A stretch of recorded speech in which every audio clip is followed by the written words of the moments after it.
Hey everyone, Donald Trump clearly won the Republican debate, but both Trump and U.S. Senator Ted Cruz are completely 1,000% wrong regarding the idea that currency manipulation or tax reductions are the magic bullets that can solve our manufacturing problem. And by consistently trotting out those solutions, they demonstrate they really don't either understand what the problem is or have researched it or willing to accept that the real problem is that China's labor cost is dramatically lower than the United States, let alone European countries like Germany or the UK. Or let's try countries of the Asian Pacific Rim like, most notably, Japan. If you do research, if you just go, for example, to Google and just type China labor costs, you will see not one but several images that compare labor costs in China with those of other industrial countries like the United States. What you will find is that China's labor cost, when you use United States dollars as a benchmark, are just cents on the dollar per hour versus the United States, which is around from 2000 to 2010 between $16 and $19, in Germany, which is much higher at $37, to name two of a number of examples, all of which are dramatically higher than China. So then you say, Zinni, how do we make up for this? The answer is this: we have to subsidize labor. But consider this: if we had a program of subsidizing labor in specific areas of the United States, like the old Enterprise Zone program had tax incentives, but this time we had subsidy programs that went to labor and not to the business. There's a reason for that, which I'll get to in a second. And we had a 50% reduction.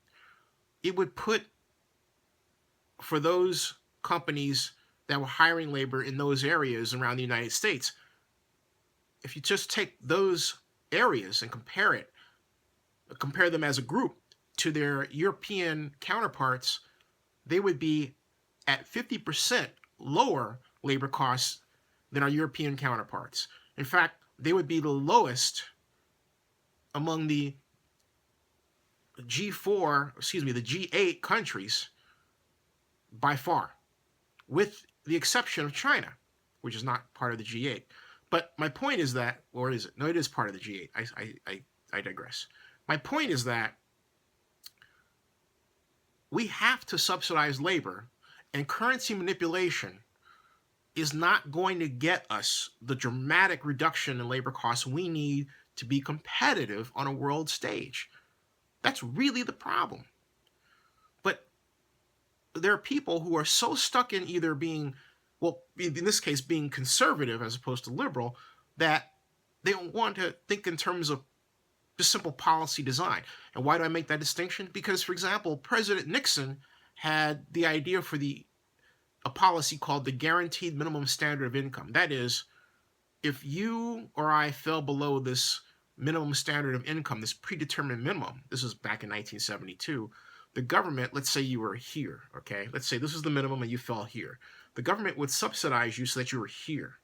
When you were here, it would stop, okay? It was a great idea. It was a great idea. But we need to think in terms of subsidizing our labor. Why labor and not companies? Simple. Because, and this has been proven, companies will take those breaks that we give them, and next thing you know, they've moved offshore.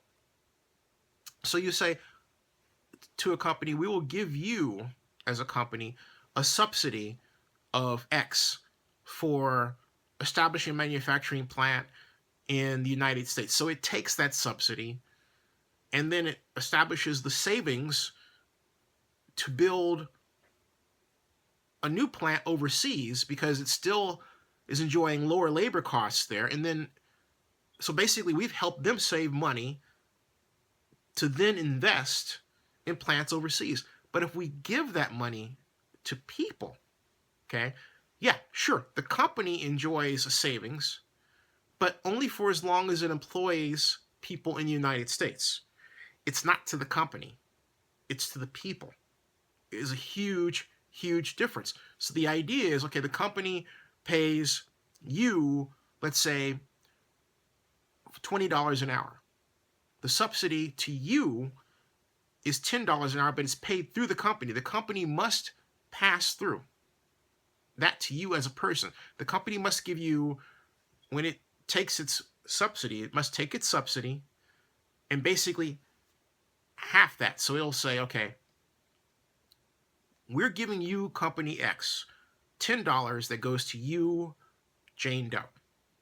Jane Doe employed by corporation XYZ. So what your check from corporation XYZ should reflect is a check from the government to the company that's passed through to you. And it should be a 100% pass through. Anything that is less than that, you have to calculate that out. And if it's not right, it should be reported, and the government must monitor that so that cheating does not occur. But what happens is that, again, the company is compensated for employing you within a certain area and lowers its labor costs right there. But the minute the company fires you, boom, sorry, hey, subsidy goes away. It goes away. That means if the company reduces labor, it reduces the subsidy that it gets. If it increases labor, it increases the subsidy that it gets. Either way. But if it closes, the subsidy is gone. It is completely 1,000% gone. If it closes and moves outside the area to another area of the United States where the zone doesn't exist, there's no subsidy to the labor there. That's the big, big difference. We're not giving the subsidy to the company to then move around. The idea is that the subsidy has to go directly to you, not to the company. It's a pass-through from the company to you. That's the idea. That's the idea. So that will help bring manufacturing, keep manufacturing here. And then, as an incentive, bring manufacturing from other parts of the world to the United States, and we can focus it, if you think about it, on specific areas that need manufacturing development.